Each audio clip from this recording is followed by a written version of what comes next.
la bénédiction. Or, en 1809, nous prîmes Saragosse. J'étais sergent. Ce fut une journée atroce. La ville prise, on fit le siège des maisons, qui, bien closes, avaient des airs de trahison, faisant pleuvoir les coups de feu par leurs fenêtres. On se disait tout bas, c'est la faute des prêtres. Et quand on en voyait s'enfuir dans le lointain, bien qu'on eût combattu dès le petit matin, avec les yeux brûlés de poussière et la bouche amère du baiser sombre de la cartouche, on fusillait gaiement et soudain plus dispos tous ces longs manteaux noirs et tous ces grands chapeaux. Mon bataillon suivait une ruelle étroite. Je marchais, observant les toits à gauche, à droite. À mon rang de sergent, avec les voltigeurs, et je voyais au ciel de subites rougeurs, haletante ainsi qu'une haleine de forge. On entendait des cris de femmes qu'on égorge, au loin, dans le funèbre et sourd bourdonnement. Il fallait enjamber des morts à tout moment. Nos hommes se baissaient pour entrer dans les bouges, puis en sortaient avec leurs baïonnettes rouges, et du sang de leurs mains faisait des croix au mur. Car dans ces défilés, il fallait être sûr de ne pas oublier un ennemi derrière. Nous allions sans tambour et sans marche guerrière.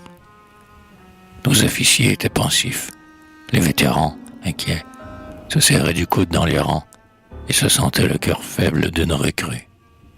Tout à coup, au détour d'une petite rue, on nous crie en français « À l'aide !»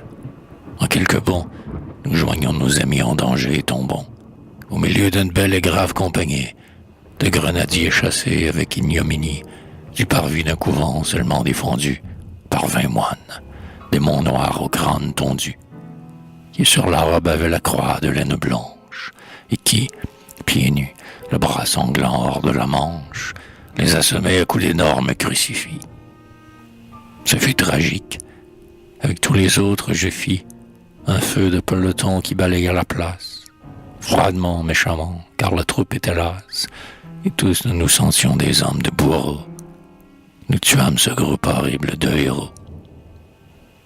Et cette action vile, une fois consommée, lorsque se dissipa la compacte fumée, nous vîmes, de dessous les corps enchevêtrés, de longs ruisseaux de sang descendre les degrés. Et derrière s'ouvre l'église, immense et sombre. Les cierges étoilaient de points d'or toute l'ombre, l'encens y répandait son parfum de langueur. Et tout au fond, tourné vers l'autel, dans le cœur, comme s'il n'avait pas entendu la bataille, un prêtre en cheveux blancs et de très haute taille terminait son office avec tranquillité. Ce mauvais souvenir si présent m'est resté, qu'en vous le racontant, je crois tout revoir presque.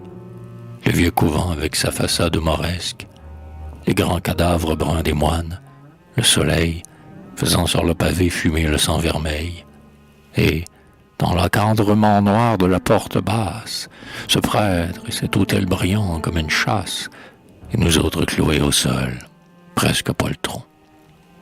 Certes, j'étais alors un vrai sac à jurons, un épi, et plus d'un encore se rappelle qu'on me vit une fois au sac d'une chapelle pour faire le gentil, le spirituel, allumer une pipe au cierge de l'autel.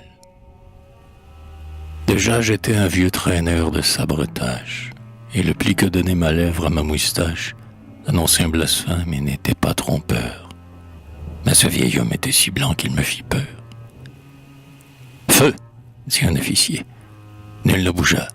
Prêtre entendit à coup sûr, mais n'en fit rien paraître. Il nous fit face avec son grand Saint-Sacrement. Car sa messe en était arrivée au moment où le prêtre se tourne et bénit les fidèles. Ses bras levés avaient une envergure d'aile. Et chacun recula lorsqu'avec l'ostensoir, il écrivit la croix dans l'air et qu'on put voir qu'il ne tremblait pas plus que devant les dévotes. Et quand sa belle voix psalmodiant les notes, comme font les curés dans tout leur Orémus, dit « Benedicavo omnipotendus ». « Feu !» répéta la voix féroce, « ou je me fâche !» Alors un d'entre nous, un soldat, mais un lâche, abaissa son fusil et fit feu.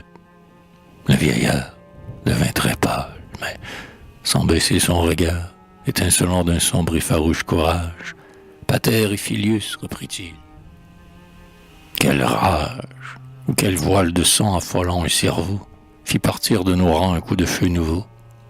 Je ne sais, et pourtant cette action fut faite. Le moine, d'une main s'appuyant sur le faîte de l'autel et tâchant de nous bénir encore, de l'autre souleva le lourd ostensoir d'or. Pour la 3e fois, il traça dans l'espace le signe du pardon, et d'une voix très basse, mais qu'on entendit bien, car tout bruit s'était tu, il dit, les yeux fermés, Spiritus Sanctus. Puis il tomba mort, ayant achevé sa prière. L'ostensoir rebondit par 3 fois sur la pierre, et comme nous restions, même les vieux troupiers sombres, l'horreur vivante au cœur et l'arme aux pieds, devant ce meurtre infâme et devant ce martyr. Amen, dit un tambour en éclatant de rire.